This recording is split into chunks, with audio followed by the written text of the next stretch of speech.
మనలోనికి పాపం వచ్చినప్పుడు మనం మొత్తం పాడైపోతాము. దేవుని కృప దగ్గరికి వెళ్ళి మన పాపాన్ని మొత్తం కడుక్కుంటాము. మరలా లోకంలో నుంచి మనకి పాపం వస్తుంది, మరలా దేవుని కృపలో దాన్ని కడుక్కుంటాము. మరలా పాపం వస్తుంది, మరలా కడుక్కుంటాము. ఆయన యొక్క కృపని పాపము కడుక్కోవడానికి మాత్రం ఉపయోగిస్తే మరి నీ జీవితంలో నువ్వు బాగుపడడానికి ఎప్పుడు ఉపయోగిస్తావు? పాపము కడుక్కోవడానికే ఆయన కృపను నువ్వు వినియోగించుకుంటే నీ కొరకు ఎంత కృప వ్యర్థమైపోతుందో చూడు.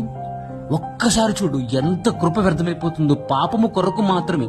అదే కృపను వినియోగించుకుంటే దేవుడు నిన్ను పైకి లేవనెత్తుతాడు, నిన్ను వాడుకుంటాడు, నిన్ను ఉన్నతంగా తీర్చిదిద్దుతాడు. కృపను వినియోగించు. అందుకే వాక్యం చెబుతుంది, మీరు పొందిన దేవుని కృపను వ్యర్థము చేసుకొనవద్దని మిమ్మల్ని వేడుకొనుచున్నాను. అది వ్యర్థం చేసుకోవద్దు, వినియోగించు.